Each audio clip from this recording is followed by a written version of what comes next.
I think. Let me start. Good morning, Jyoti. So, a very good morning to all of you, and I hope I'm clearly audible and my slides are clearly visible to all of you. It's a very not so personal way of communicating because now I don't know who is listening and who is not, and like there's no way I can interact with you. I don't even know whether I'm clearly audible. So it's a little impersonal there, but let's make the most of it that we can. So I'm here to do radiology of the upper limb with you, and I'm Dr. Jyoti Kumar from Department of Radiodiagnosis. So the main objectives that I would like my talk to fulfill are: number one, let's understand that we can the cross-sectional anatomy of the upper extremity. What are the various imaging modalities that we can use in evaluation of the upper extremity, and to see a few common pathologies and understand how they look like on imaging. So the various imaging modalities that we have at our disposal are radiographs, ultrasound, CT, MR, and angiographies. And as we go along, we'll see how each one of these can help us. So we all know that limb bones are of three kinds. You have the tubular bones, you have the round bones, and you have the sesamoids. Amongst the tubular bones, you have long tubular and short tubular bones. Now all this is probably like what you know it more than I do. So long tubular bones have secondary ossification centers at both the ends, while short tubular bones have secondary center only at one end. So tubular bones have four segments: epiphysis, physis, metaphysis, and diaphysis. And this is how a typical bone is visible on a radiograph. So this is your epiphysis. This is a child. Why do I say it's a child? It's a child's X-ray because the epiphyseal what do you call this, ossification center has not fused with the bone. So here you have the epiphysis. This is the lucent line, which is the epiphyseal, the physeal cartilage. Just beneath it will be your metaphysis and then the diaphysis, and similarly the epiphysis at the other end and the physeal cartilage at the other end. So this is how an immature skeleton looks like. If it was an X-ray of an adult, these centers would have fused, and it would be just one single bone. All these secondary centers would not have been seen. This is how we see it on a radiograph, and we see this cortex here, this thick white line, and the medullary cavity here within, which is slightly more lucent. This is a cross-sectional imaging technique now here. This is an image, a CT image, where we see these two components better. We see a thick cortex. We are cutting across the bone through and through. So this is your thick outer cortex, and inside is your medullary cavity, which is basically, it houses your bone marrow. And outside, the outer covering is actually the periosteum, but we don't really see that normally on imaging. We see it only when abnormal. So cortex and medulla is what we see on cross section. Cortex and lucent medulla, and this is all the muscles of the extremity. Now let's look at each section one by one, beginning with clavicle. And this is how you look at your clavicle on a radiograph. This is the medial sternoclavicular joint and the lateral acromioclavicular joint with the acromion of the scapula. And a very obvious fractured clavicle with dislocated. This is here a comminuted fracture. This is not a comminuted fracture, but with displacement. So radiographs is what we do when we are looking at images for trauma. That's the first thing that we do.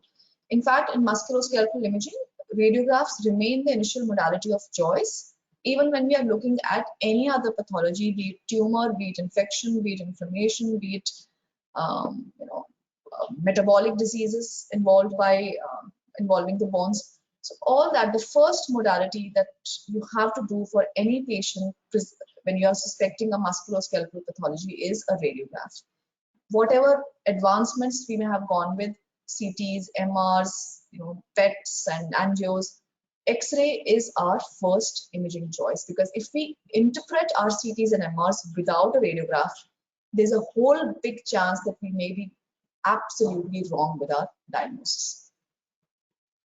So this is your cross-sectional CT. This is the level of the thoracic inlet, and this is the sternum. This is the clavicle. So now here we will see clavicle because it's an oblique bone. When you have an oblique bone, it will cut across in multiple sections. You won't see the entire clavicle in one section, right?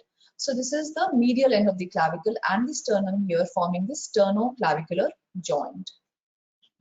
Acromioclavicular joint, the lateral part. Now this can be, when this gets separated, there are different grades to it depending on which ligaments are stretched and torn. So this joint is supported by your this acromioclavicular ligament, acromiocoracoid ligament, and coracoclavicular ligament, right? So depending on when this ligament also gets torn, this is the coracoid of the scapula. So the coracoclavicular ligament also gets torn. Now this can get extremely lifted up. The clavicle gets lifted up, and this is the grade 3 acromioclavicular separation, as is seen here in this case. This is a normal acromioclavicular joint, and this is a dislocated, separated joint, and the clavicle is lifted up. Moving on to our shoulder glenohumeral joint. So this is a radiograph, AP radiograph of the shoulder. Why do you call it AP? AP means antero-posterior. Antero-posterior meaning the X-rays go from anterior to posterior. So when the patient is positioned for a radiograph, the cassette is at the back of the patient and the X-rays go from anterior and exit posteriorly to hit the cassette to form this image. So we know all this anatomy, but we'll quickly revise it. This is our humeral head, the lesser tuberosity here, the greater tuberosity here, the glenoid here. This is your coracoid, this is your clavicle, this is your acromion forming the acromioclavicular joint. Now in musculoskeletal imaging, remember one radiograph is no radiograph. So whenever we are doing radiographs for musculoskeletal diseases, it's preferable to do radiographs in two orthogonal planes. So because a lot of it, these are three-dimensional structures, and we are compressing it onto a two-dimensional radiographic image. So when you're compressing it, I'm sure you understand that some details, some things would be overlapped and will be missed on only one radiograph. So when you have two orthogonal planes, we know what is an artifact and what is a true pathology. So for a shoulder radiograph, we do a lateral view is what is obtained by doing an axillary view. So this is how the patient lies, and the rays are passed through the axilla to hit the cassette, and this is how a beautiful axillary view can be obtained, showing you the humeral head, the glenoid, the coracoid anteriorly, and the acromion posteriorly. And now, while the previous, how the lesser and greater tuberosity can be overlapping when if it is not a dead AP view, you know, some mild problems with positioning can cause an overlap of these tuberosities, and how these tuberosities on this axillary view will be much farther apart, and pathology can be easily evaluated. So it's extremely good for glenohumeral joint evaluation, better seen here, the glenoid and the humeral head and the tuberosities. And posterior dislocation now is much better seen on this axillary views. So shoulder can get dislocated in various directions, anterior, posterior, superior, inferior, and what is most common is the anterior dislocation. This is your subcoracoid dislocation, when it comes below the coracoid, and here it is beneath the glenoid, so subglenoid dislocation. These are all types of anterior dislocation, which is the most common dislocation. Cross-sectional imaging can, when a patient comes for trauma, yes, the first imaging remains a radiograph, but then we go ahead and do a CT in most of these cases. And why so? Especially in cases of joints like shoulder and acetabulum and pelvis fractures. Why? Because these are very complex 3D anatomies. It's not like a single bone running, like it's not like humerus and radius just running one bone at one time. These are complex 3D structures, and to obtain all the information from a radiograph may not be possible. So this cross-sectional imaging technique gives us excellent detail of where all the fracture is running, and is it involving the articular surface, is it sparing the articular surface. And these are some beautiful volume rendered reconstructions that we can obtain from our scanners these days. And that these can be kind of rotated in various planes for the surgeon to know exactly how the fracture extends, how this is a fracture extending through and through like this, here, all these 3-4 lines there. And this detailed information is not possible from a plain radiograph alone. So we've talked about a lot of bones up till now. How about muscles? Now, I'm not going to go through all the muscular anatomy because I will fail in front of you. And I have to still kind of many a times go through my anatomy atlases. Anatomy was a subject I feared during my MBBS. This is the same college I studied my MBBS from. And but when I came to radiology, I realized how important it is to understand anatomy, because all our pathology on imaging can be understood only if I know the anatomy right. So the only textbook that I still have in my almirah, in my bookshelf from my undergrad days is anatomy. That is the only textbook I still continue to have. The rest is all discarded. So see how important anatomy turns out to be. And I'm not going to show you all these muscles, but what I'm going to show you is here an MR image. MR is excellent for viewing the soft tissue and these muscles, the bursa, the joint spaces, the synovium, all that information of soft tissue is best seen on MR. So out of CT and MR, for soft tissues, MR is better. For bone, CT is better. So this is the kind of detailed muscles that we see here, the supraspinatus, the subscapularis, and the deltoid here, and the bones are also well seen. Of course, the cortex of the bone here. Now this is the cortex. The cortex of the bone is here, right? So this is the black line, which is the cortical black line, and the rest of it, this white thing here on this T1 weighted image. Let me not confuse you with a lot of sequences, because MR can get a little intimidating in the first go. But this is how marrow looks like on the sequence. Marrow is basically fat, and fat is bright. So this is your black cortex and white marrow. What was happening on CT? If I take you just quickly back through CT, so this is your CT, this is your CT bone window. So this is white cortex and black marrow. And it is the reverse on this sequence of MR, which is black cortex. The cortex remains black on all sequences of MR. So you can be rest assured that the cortex will be black. Marrow can change in signal intensity depending on what sequence we are using. So this is how you identify your MR, and the soft tissue resolution that MR gives you is far superior than that of CT. This is the rotator cuff tear. This is your normal supraspinatus muscle here. This is the supraspinatus muscle. The tendon here inserting going into the greater tuberosity, and this is how we see that the tendon is not reaching up to the greater tuberosity of the humerus, but is retracted here with this fluid filling the gap. So this is your rotator cuff tear, a very common indication for which we do our MR imaging scans. So infraspinatus, teres minor, major, all these muscles can be very accurately delineated from their origins to the insertions on the MR sequences. This is a coronal sequence where you see the humerus like this, and this is your clavicle and scapula here, and this is your axial sequence where the bone is cutting in cross section. So this is your humerus bone cutting in cross section for an axial image, and these are your parts of the scapula, and this is the clavicle, supraspinatus, and this is the spine of the scapula.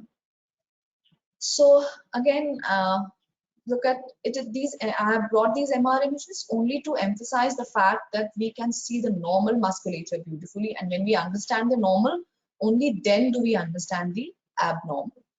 This is a sagittal image where you see the this is the Y of the scapula, and this is the body going down. So you see in the superior part of this Y would be your supraspinatus, and infraspinatus inferiorly behind the body of the scapula. This is your spine of the scapula. So above it supraspinatus, below it infraspinatus, and this is anterior. So this is anterior, posterior. Anterior will be your subscapularis.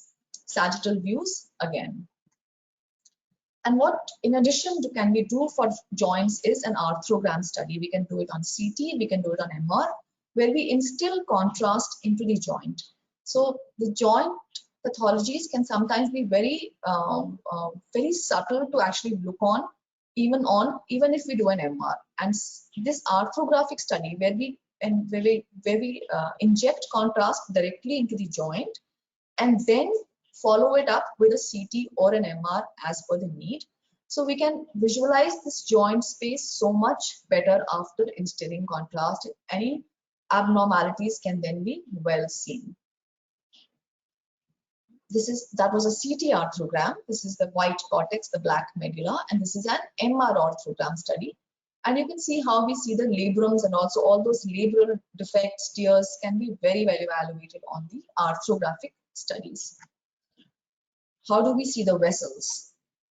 Again, I will skip the anatomy. You know it very well. So we have two methods to see vessels. So one is a DSA, a digital subtraction angiogram, which is an invasive technique. And this is an example here, where this is the catheter, which is going into the vessel here. Right? This is the axillary artery. The catheter is an invasive technique where we take the catheter up to the axillary artery and then instill contrast. So when you instill contrast, all these vessels will be opacified, the axillary continuing as the brachial and its further branches, and any pathology can be seen. But as you understand, it's an invasive technique. So what is the other option? We do a CT angio or an MR angio for these patients, where the contrast is only instilled intravenously, and I will show you more images as we go along. It's not just right across here, but we just instill contrast intravenously and then time our study in a manner that we are able to visualize the enhancing vessels very well and can form reconstructions which look very much like this image, even better.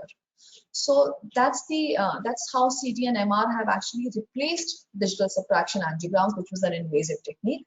But however, one thing that we can do on DSA but not on CT and MR is a reparative process. Any intervention that we have to do, if it's a block, I can diagnose a block on CT angio and MR angio, but I cannot treat it.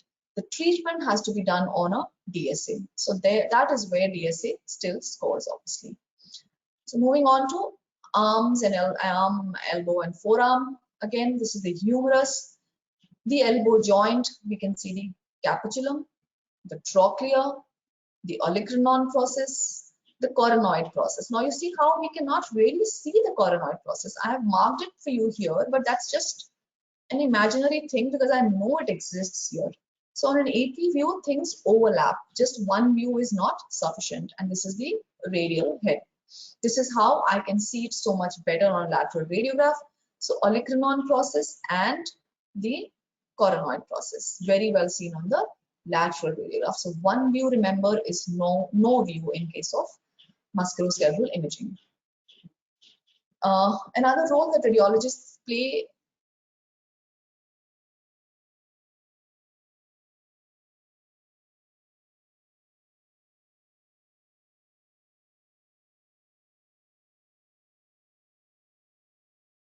different ages. So you have to kind of cram it up, or you can always refer to it whenever you're faced with such a situation. But as far as your first year goes, you may need to just cram it up.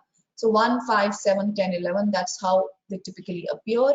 And when I see something like this, and if the patient, this X-ray is sent to me for a bone age estimation, what do I see? I see that there is the radial head, tiny radial head which has come. There is the capitulum which has come, and there is the internal or the medial epicondyle which has come. So 1, 5, 7 have appeared, but trochlea and olecranon have not appeared. So it is less than 10. So bone age will be between 7 to 10 years, and I can say that categorically. Apart from bone age, obviously we look at all these dislocations and fractures. So remember, AP view, lateral view. To get rid of all overlaps, 2 views. Obvious forearm fractures and CT again. Now CT, one thing that I would like to add here is that you can do it, you can see the soft tissue and the bone. So CT also gives us some details of the muscles. It's not like it's absolutely zero there. It is not like that. So we see a lot of muscles very well, and a significant pathology is picked up also on CT.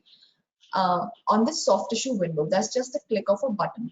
So soft tissue window and bone window. So on bone window, we don't get soft tissue details. What we get is more details of the bone. I can see the cortex of the rib and the marrow also beautiful. And you shall see thoracic imaging later as Dr. Anjali does it for you. MR is excellent for your soft tissue resolution. Black cortex, white marrow, deltoid muscle, brachialis muscle, beautiful muscular imaging. Just to show you an example of a tennis elbow. See how now this kind of pathology will not be picked up on CT. You always require an MR to do it, where you see a partial tear or degeneration of the origin of the extensor muscles from the lateral epicondyle. So in this tennis elbow, this minimal tear and fluid will only be seen on MR, and MR gives us excellent resolution for this pathology, while CT would fail here. This is what I was talking about, an angiography technique. This is a CT angiography where we have instilled contrast intravenously, and we've been able to see the vessels all across the arms and forearms, and we can see how it is blocked. The vessel is blocked near the elbow joint. However, the radial and the ulnars are reformed well. So I know there's something wrong here, but I can't treat it here. But if the patient has to first undergo only a diagnostic procedure, then CT and an MR angio will suffice. And see how we can just rotate it in all planes and make this dance for us to see it so much better. These are images which are excellent, similar to your digital subtraction angiographies. Forearms, why do you say forearm? Because I can see two bones and that's simple. Similarly, forearm MR, black cortex, white marrow, two bones and beautifully seen muscles and the neurovascular bundle also. So the vessels which are seen to enhance. Okay, moving on to wrist. Now this is, you know, of all these carpals, radius, ulna and the metacarpal bases that you see here. And on a lateral radiograph, what is beautifully seen is this radial, lunate and capitate alignment. So these fall in a straight line. When this straight line is disturbed, you know there is some dislocation or fracture, lunate or perilunate. So here, what we see here is a fracture of the distal end of the radius, and this is the typical Colles fracture with dorsal subluxation, giving a dinner fork deformity. Had I been present in the classroom today, this would have been a question for you to answer, but now I have to say it all, and this is Colles fracture, very often seen in the elderly age group. Fall on a outstretched hand. Hand PA view, metacarpals, phalanges, and again elbows and wrist joints can help us measure the skeletal maturity age. So remember, for a rough rule, number of carpals present is roughly same as the bone age in years. So now two carpals come at 1 year of age. So we usually see two carpals, that means the child is 1 year of age. Now I see three carpals, roughly 3 years of age. I see all the carpals, but I don't see the pisiform. The pisiform is the last to appear at about 11 years of age. So this child is not reached 11. And now here I see the pisiform has appeared. All these physial things have fused. The metacarpal bases have fused. All these were unfused here. See, this was the broken plate here. And broken in the sense, sorry, unfused. And here it is fused. So this is an adult more than 18 years of age. MR can depict these tendons. Now tendons are always like the cortex. Tendons is another thing that's always dark on all sequences. And this is a wrist MR showing us beautifully these flexor digitorum profundus and flexor pollicis longus tendons, and the interossei and the lembrical muscles. And this is how a normal carpal tunnel looks like. So we have a lot of carpal tunnel disease, especially with the use of computers and all that stuff. So here we have this normal carpal tunnel, flexor retinaculum enclosing these tendons here of the flexor compartment. This is the hook of the hamate. And when diseased, we can easily see how the median nerve can get compressed by carpal tunnel disease. It is very well seen on our MR. And again, this is a digital subtraction angiography where you can see the various radial ulnar vessels, and they're forming the palmar and dorsal arches, the superficial and the deep palmar arches. So this is these are all invasive. This is invasive angiographic studies, and normal radial and ulnar vessels forming these arches, very similar to your anatomical diagram. So this is the kind of exquisite detail that is available, that we can obtained from these DSAs. This is an example of the right subclavian artery narrowing or obstruction. This is on the left side, which is also slightly narrow. This is not supposed to be as narrow as this. Look at the normal caliber of the carotids, but here it is narrow and here it is blocked. So both the sides, the arteries are involved. It was a case of Takayasu arteritis, more on the right side. This is an MR angiogram. See, now look at how, look at the spatial resolution. We're able to see all these vessels here and obtain information on this ulnar artery occlusion and the arches being filled by the collaterals from the radial artery. So the ulnar artery is blocked here.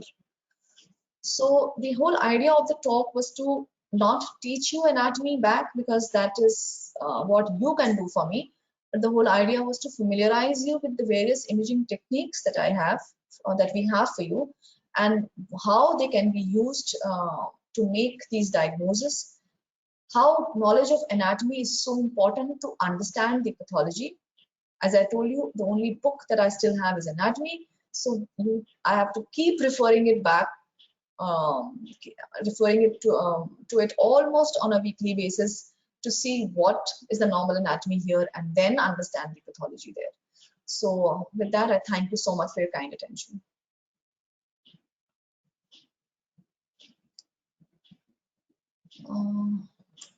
Dr. Anjali, ma'am?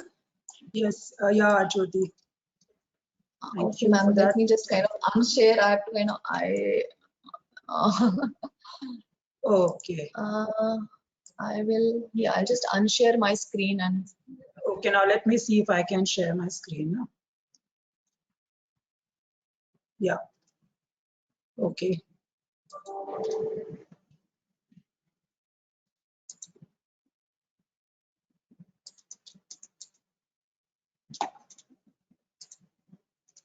So can you see my screen now? Yes, ma'am. Okay. Yes, we can see your screen and we can hear you. Okay. Thank you. So I'll start. So good morning, students. After hearing about the radiological anatomy of the upper limb, let us now move on to radiological anatomy of thorax. As Dr. Jyoti has rightly pointed out, knowledge of anatomy is very important. It may not seem so at the moment to you people, but believe me, in your practice of medicine as you go along, you will refer back to anatomy again and again. So let us see this. Now the modality that we are going to study anatomy on is chest X-ray and CT. Now, chest X-ray is the world's most done radiological investigation. I'm sure all of you must have had a chest X-ray either at the time of joining MBBS or as part of your medical or prior to that. Now, when we do a chest X-ray, what we say is we do a PA view. Now, what does a PA view mean? A PA view means that the X-ray beam, this is the X-ray machine, the beam is coming from the posterior part of the patient and exiting from the anterior part. And this white structure is the X-ray plate or the detector. Now the X-ray beam comes from this machine, goes to the posterior part of the patient's thorax and comes out on the anterior part and forms an image on this detector. So that is what is called as PA view. And this is what the chest X-ray looks like, which we shall see in some detail. Now, why are we doing a PA view and not the other way around?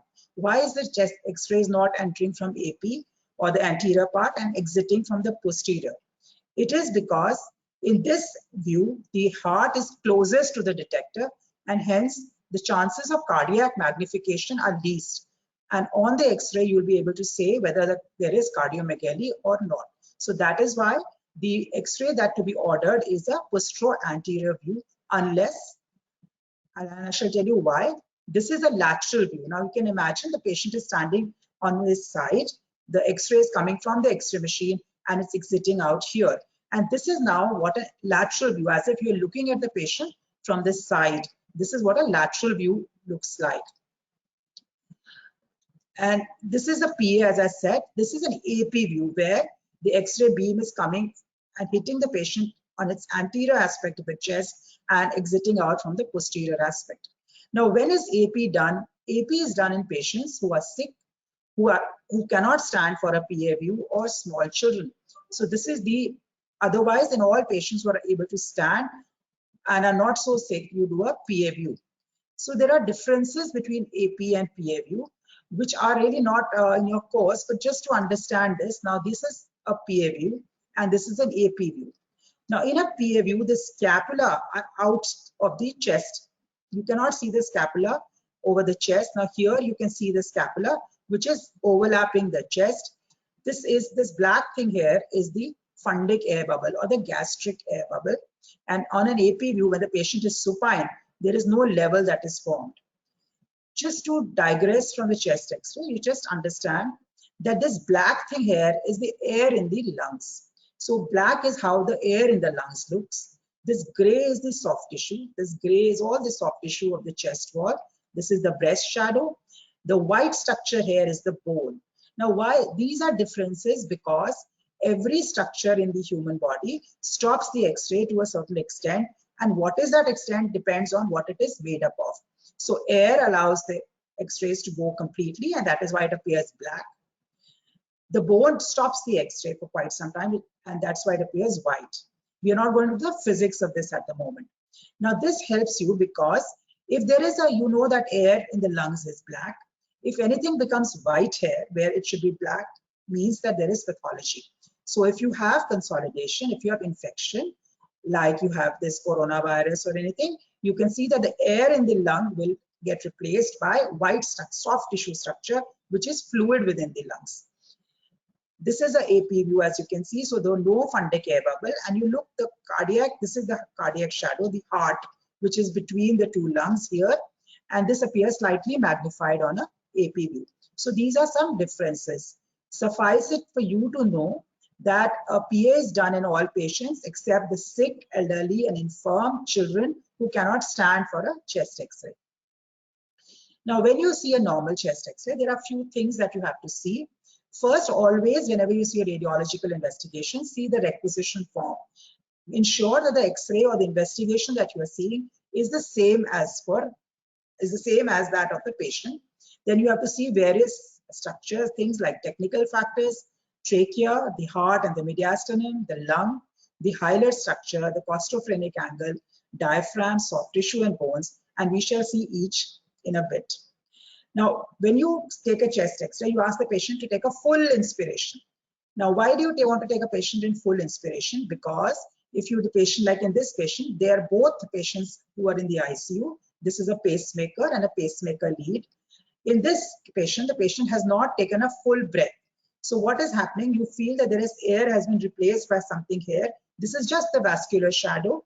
And here in this patient, there is, when the patient takes a full breath here, there is nothing here. So this is a normal, you always try and see that the patient takes a full breath before you take an X-ray.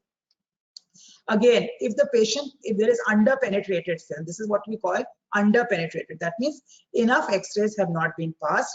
Now you can hardly see the bone, you can hardly see the vertebral column.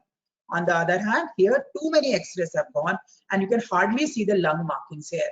So whenever you comment on a chest X-ray, you have to see both the things are, it's a balance of the X-ray factors. Now let us see, when you see the X-ray, you see these are the clavicles. You know, Dr. Jyoti also told you, this is the clavicles and this is the sternum. Here, this is the sternum and the sternoclavicular joint.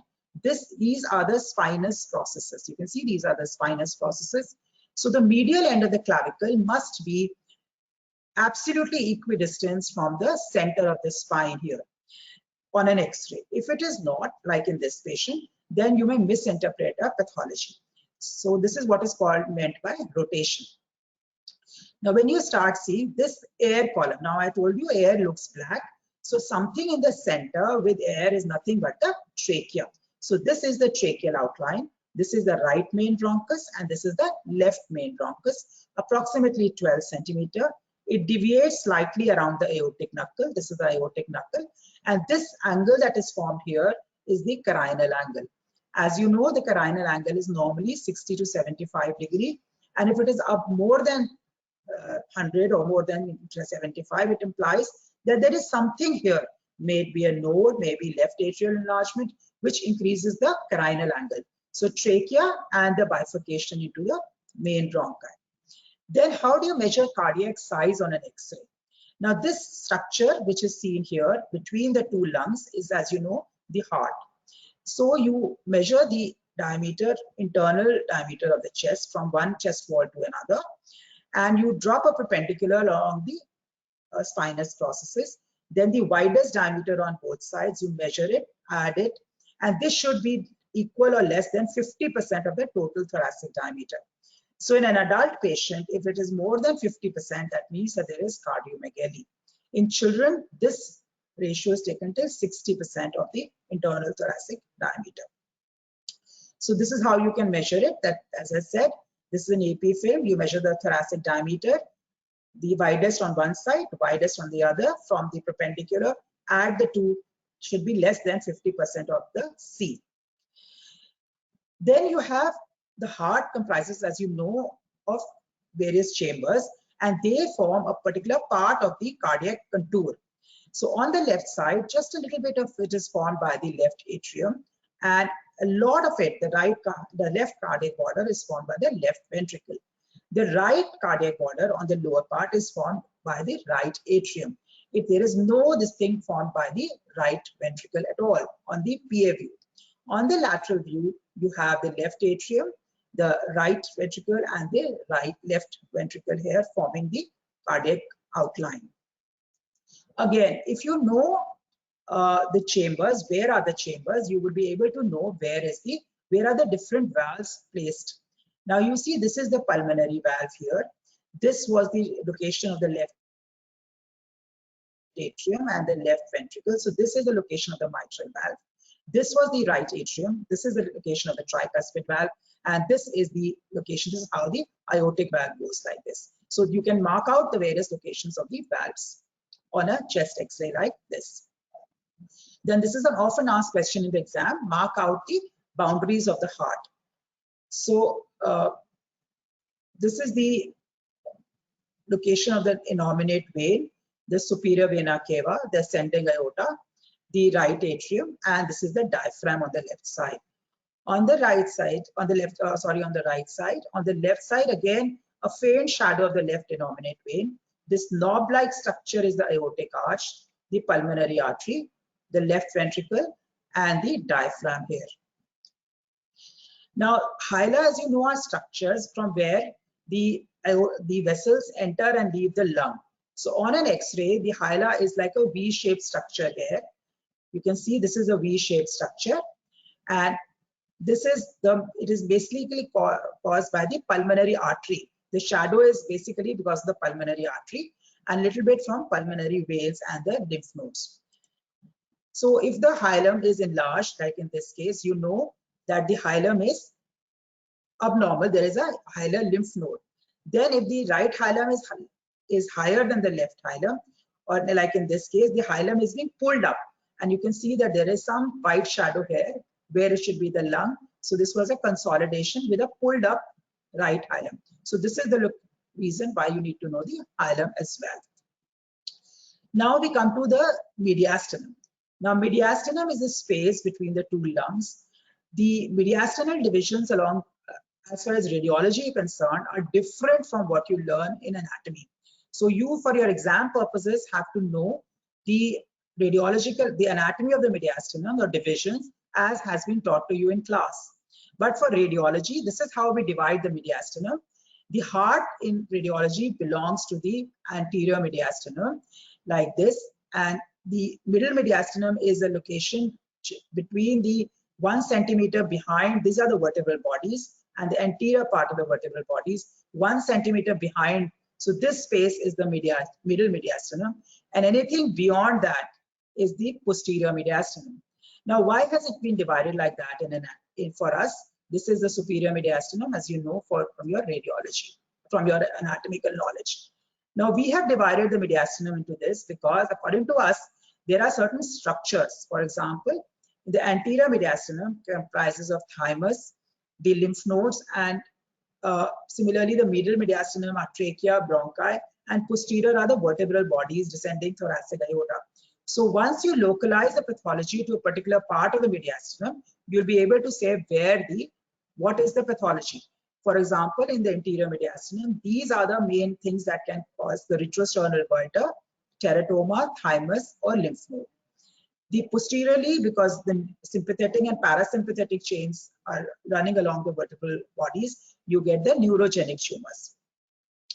Then, as you have been taught, the bronchi divide into multiple divisional segmental bronchi, which divide the lung into various segments on the right side and the left side. This image investigation is a bronchogram, which we do not do anymore. And you can actually, this is the anatomical diagram which you are aware of, or should be aware of, the divisions of the bronchopulmonary segment. The same thing you can do on an X-ray on a lateral view. This is the major fissure and the minor fissure dividing the upper lobe, the middle lobe, and the posterior lobe. And then various lobes can be drawn. Now, this is just for your knowledge, and for us, when we decide that this is a pathology, we can tell that this is it's in the upper lobe or lower lobe or lingula. Where is it involved, right? So this is how it is divided further into apical, anterior, and posterior on the right upper lobe. Then you have the right middle lobe, which divides into medial and lateral. Then you have the right lower lobe, which divides the various into basal segments and the apical segments. So this is similar to what you have seen. The same thing you can draw on a X-ray as well. This is the left upper lobe, which includes the lingular segment and the various subsegments of the left upper lobe, the left lower lobe. Now, if you know your anatomy, you know what is this structure now. This is a sort of a hair-like structure, a white line. This is nothing but the azygous fissure, which apart from the major fissure, oblique fissure, and the horizontal fissure, sometimes is a rudimentary fissure, which has 2 layers of the pleura and carries the rudimentary azygos. So this is the azygous fissure. Now, this structure here is the diaphragm. This is the shadow of the diaphragm, or the what we call the diaphragmatic domes. And the peripheral margins, this margin here, are the costophrenic sulci. Now, these are important because they should be sharply defined, and any fluid that is there, this comes and accumulates here, what we call blunting of the CP angle. So whenever there is pleural effusion, this is the area which will, instead of being sharp like this is a sharp angle, it becomes blunted. So always the right diaphragm is higher than the left. That is, the heart also sits here on the left side. So this is lower than that. There should be a curvature. This is a curvature here, which should be there. It should not be flat. If the diaphragm is flat, that means the patient may have a lung disease or an emphysema, where it is pushing the diaphragm lower down so as to enable him to take a good breath. So this is, the outline should be well defined. Then sometimes you have variations of the diaphragm, muscle slips and humps. Now let us see what are the osseous structures of the chest. So you have ribs, both anterior part of the rib and posterior, spine, pedicle, transverse process, spinous process, and sternum. So this is the sternum. This is the shadow of the sternum. This is the vertebra, as you can see, the spinous process, and this is the rib. Now on a PA view, this is how you see the rib. This is the posterior part, and you follow it, and this is the anterior part. So again, on this side, this is the posterior rib, and you follow it. This is the anterior rib. So first rib, second rib, third rib, fourth rib, right? And this is how you measure. This is the anterior part. These are the anterior part, and these are the posterior part. So if you know your anatomy, you know what rib is this. This is the cervical rib, which is an extra rib. Now, if you see, this is the transverse process of the thoracic vertebra. This is inclined upwards. On an X-ray, you can see it's inclined upwards. And this is the posterior part of the rib, forming the costo-transverse joint. On the cervical rib, the transverse process is downwards here. And you can see that this is the cervical rib, which is an extra rib. So that is how you can make out whether it is a cervical rib or it is a first rib. Whenever you look at an X-ray, you must also look, X-ray chest, you must look at the soft tissues. Now, soft tissue means the axilla, the breast shadows, and any other soft tissue. So you can see here yourself that there are multiple opacities here. These all are abnormal shadows, which are not there in any normal patients. This was a case of multiple neurofibromas. Another patient here, if you look carefully, the chest X-ray looks clear, the lungs are clear, the hilum is all right, the diaphragm is all right, the heart is not enlarged. The only thing that gives you a clue is that in this patient, there is one breast shadow that is seen and one breast shadow is missing. So this was a patient of post-mastectomy, a case of CA breast. So it makes you aware what this patient has got. Whenever you see an X-ray, you must, again, after you've seen it, must see the apical area. This is the apical area, which may be overlapped by the clavicle, the hilum, anything behind the heart. So you may just miss anything behind the heart and below the diaphragm. Sometimes you have free air in the abdomen because of a perforation of the bowel, and that is detected on a chest X-ray PA view. So you have to look at all these structures again. Now we'll just do CT in another 10 minutes that are left. Now X-ray, you have know what it is. It has got radiation. Same thing CT has got. It is a sophisticated form of an X-ray where the computer takes the entire image and reconstructs it. So it's an algorithm which sees what is there inside the body as well. So there are three windows. Now once you do a CT, the CT is done, and then the computer, like a video game or a program, a picture, your Paint or something, you can change the windowing, or you can change how you look at it. So this is what is called a soft tissue window, because here you are seeing only the soft tissue, and the rest of the densities are all suppressed. Now in this same patient, you don't have to do it again and again. It's just a click of a button. You do what is called a bone window. And here you see only the bones. Now you see the vertebra, the transverse process, the lamina, and the spinous process, and the ribs which are being cut here. And this here is how the lung looks like on CT. So this is the lung, how it looks like. This is the bronchi on the left side and the right side. So this is how it looks like. So CT takes one acquisition. You gain your raw data, and then you can reconstruct it into various windows. So you have to know these 9 levels. So this will be put as an anatomy specimen, or even a radiological specimen may be put, a radiological picture may be put. So what are the 9 levels, and how you will look at these? Now the first level is at the level of the thoracic inlet and the sternoclavicular joint. So these are the clavicles, right? These are the clavicular heads, and you can see these are the vessels. Now when you give contrast, IV contrast, intravenous contrast, the vessels brighten up. You can see the vessels. So what is the structure in the center is the trachea, which has got air. So air is black here. This is the esophagus here. And this is the brachiocephalic vein, the subclavian vein, the left brachiocephalic vein. And these small dots are the left subclavian artery, the left common carotid artery, and the brachiocephalic trunk. So this is at the level of the thoracic inlet. The 3 branches of the aorta, the brachiocephalic vein, the clavicular head, the right brachiocephalic vein, and the left brachiocephalic will join the right to form the superior vena cava. So again, structure this at the level of thoracic inlet. You see, sometimes you may be able to see the thyroid on either side of the trachea as well. Now this is the level where the brachiocephalic vein is crossing over from the left brachiocephalic, crosses from the left side to join the right brachiocephalic vein to form the SVC.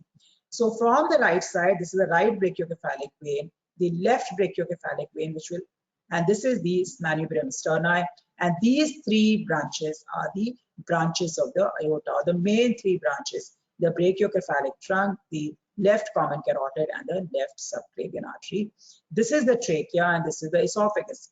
So you know the relations of the trachea very well. If you remember this diagram, you will not have to mug up the relations of the trachea. Then we come to the level of the arch of aorta. Now this structure here on the left side is the arch of aorta, and just on the right of it will be the subclavian artery, the superior vena cava, and this is the azygous vein. So this is at the level of the arch of aorta, and you can sometimes see the azygous vein, which is coming from below and joining the superior vena cava here. the trachea, the esophagus, and the arch of aorta, the lungs, the sternum, the ribs, and these are the scapula here with their muscles.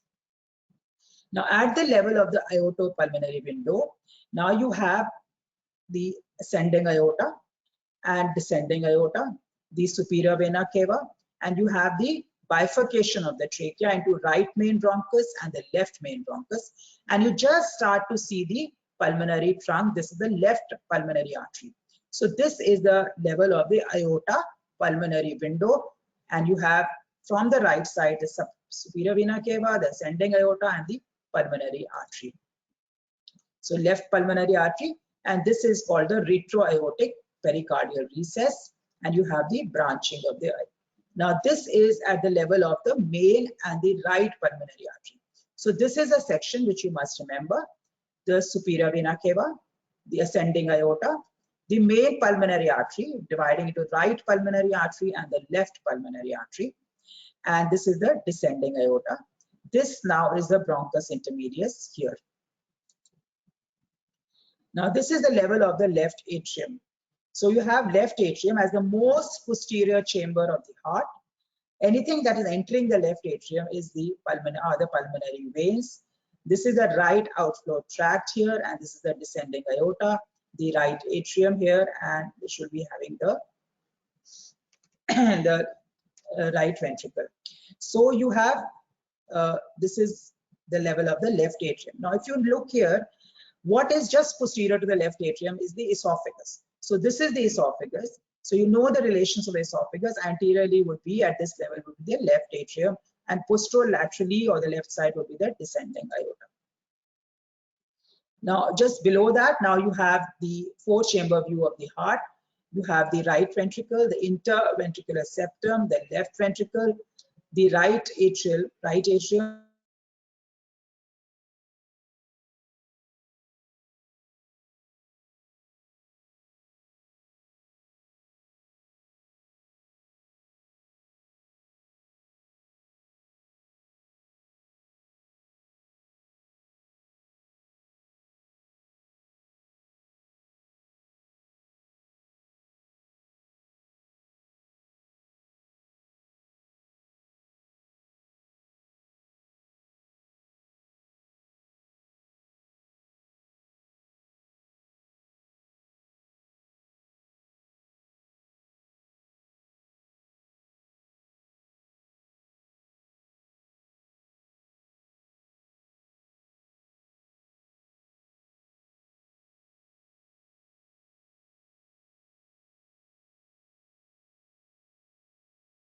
So yeah. Ma'am, we didn't receive any audio for 2 to 3 minutes. Okay. So can I continue? Should I go back? Ma'am, just the last slide if you could explain. This one?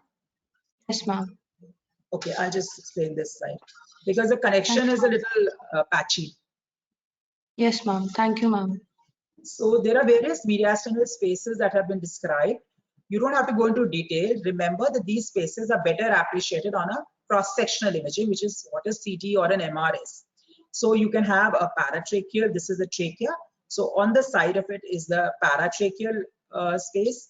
This is the subcarinal space, and this is the pretracheal space. So you have various spaces that are described, and you can locate your pathology to these spaces. Now you have understood lymph nodes in your anatomy lectures, but for purpose of description in radiology as well as for oncology reporting, various stations have been described from 1 to 10, being 1 being the supraclavicular station, 2 is the paratracheal, right and left, 4th is the paratracheal again, the 10th is the hilar. So various stations have been described, and reporting has to be done according to these stations. So these are how various stations in the lymph nodes are marked. Then we come quickly to the lung window and how the lung looks like.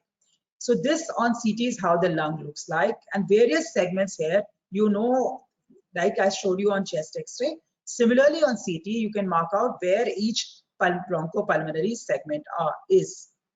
So like the right upper lobe, this is the anterior segment, the apical segment, and posterior segment. This becomes important where you have to locate the pathology. Supposing you have a mass, you have to locate it to a particular lobe for it to get operated. Similarly, you have these small dot-like structures, if you can appreciate. These are the bronchi. These are the segmental bronchi. The main trachea, and these are the segmental bronchi to various bronchopulmonary segments. This is the level of the carina or tracheal bifurcation. As you can see now yourself, this is the normal lung. You can see that there is some nodules, small nodules seen here. So it is easy to make out a pathology if you know what a normal anatomy looks like. So various segmental bronchi are seen. As now I'm coming from the thoracic inlet lower down. I'm seeing various bronchi as they are dividing and subdividing. On the left side is the lingular bronchus. These are the fissures, the major fissure, and dividing the upper from the lower lobes. Okay, so these are how the various segmental bronchi, you don't have to go into details of these. Just remember, this is how the bronchi look like on CT. Now, coming to the bone window, as you've done the two windows, now we come to the bone window. Now see, this is the vertebra, as you know it better than me. These are the lamina, and this is the spinous process here. This is the scapula, and these are how the ribs will get cut on cross section. And this is the manubrium sterni. On the chest wall, there are various muscles, and you can be asked to identify these muscles. So as you know, this is the pectoralis major, this is the pectoralis major, this is the pectoralis minor, the subscapularis, this is the scapula, this is the subscapularis, this is the spine of the scapula, so infraspinatus, and you have the supraspinatus muscle. And then you have this structure here, this bulky muscle is the deltoid. So this structure here, this black is now, appreciate that this black is different from this black. This black is the lung black, and this black is the gray black or the fat black. And this quadrilateral space is nothing but your axillary space or the axilla. This is the trapezius muscle. Then as you come lower down the chest or the thorax, you have the rectus abdominis, the serratus, and the latissimus dorsi muscles, so forming the part of the chest wall. Now this, as Dr. Jyoti said, MR gives you better soft tissue resolution. It is not yet a modality to see the lungs, but for soft tissue, for the mediastinum, it is a good modality. If you are, and the only thing is you cannot use it for lungs at the moment, though a lot of work has been going on, and in fact will come up as a modality to use for lungs as well. But just to make you understand, this is again, you can see the pectoralis muscles, the subscapularis, and the supra and the infraspinatus, and the deltoid, and the region of the axilla with this small axillary bone. Okay, I'll just go back here. Now this structure again, you understand the brachiocephalic vein, the left brachiocephalic joining the right brachiocephalic, and the three main arteries of the arch of aorta, the brachiocephalic trunk, the left common carotid, and the subclavian artery, the trachea, and the esophagus. Same thing, arch of aorta, SVC, arch of ascending aorta, descending aorta, trachea, SVC, and the main pulmonary trunk. So same thing that we saw in CT, same in MR as well. This is the main pulmonary artery dividing to right and left, ascending aorta, descending aorta, and SVC. This is the left atrium with the pulmonary veins opening into the left atrium. And this is the level of the interventricular septum, the right ventricle, the left ventricle with the thicker walls, the left atrium, the right ventricle, and this dot here is the coronary artery. And this is how on MR, a sagittal section, that means you're looking at the patient from the side, and you can see this is the entire aorta, and descending aorta becoming the abdominal aorta. This is the slip, is the diaphragm. So you can also do a coronal section. Now an MR it allows you to do multiplanar imaging. That means you can do axial, you can do transverse, sagittal, as well as coronal imaging. This is along the coronal plane. So we are going from front to back, and you can see this is the liver, this is the diaphragm. This slip here, this black line is the diaphragm. Now this white thing is the fat in the mediastinum or around the heart. The left ventricle with its thick walls here. You can see left ventricle, the aorta arising from the left ventricle like this. This is the right atrium. And again, you can see the tracheal bifurcation. Now, this is a study that I just kept for completion. This is a barium swallow, where you give contrast to the patient to drink the barium sulfate, and you can outline the esophagus. This is done in patients who have any swallowing difficulties or what is called as dysphagia. Then on CT, you can also do coronary imaging. You can do coronary CT angiogram. And these are the various branches, the right coronary artery and the left coronary artery. This is the left coronary artery. So you can do a non-invasive CT imaging of the coronary arteries as well, and the various branches, circumflex and the diagonal branches of the left coronary artery. Now this is what an angiogram looks like, or a study of the vessel looks like. Now what you do, you give contrast to the patient intravenously, and you capture the data when it is going through the artery. So this is the root of the aorta, the ascending aorta, the arch of the aorta, and the descending aorta. As you can make out, there is something abnormal here. This was nothing but a dilatation of the arch of aorta, a case of aneurysm of the aorta. Then this is a study which is called CT bronchoscopy, where you can, instead of putting a bronchoscope or a scope down patient's throat to see what the trachea looks like, you can just see the CT, take a CT, and then this is a computer model reconstruction, a software, which allows you to see how these are the tracheal rings, and you can see the right and the left main bronchus as if you are doing a bronchoscopy for this patient. So that was in short the radiological anatomy of the thorax. Kindly go back today to your, you are already at home actually. So kindly open your books and see the sections that are given in your dissectors of the CT, and you'll be able to retain more of it. Thank you very much for your listening.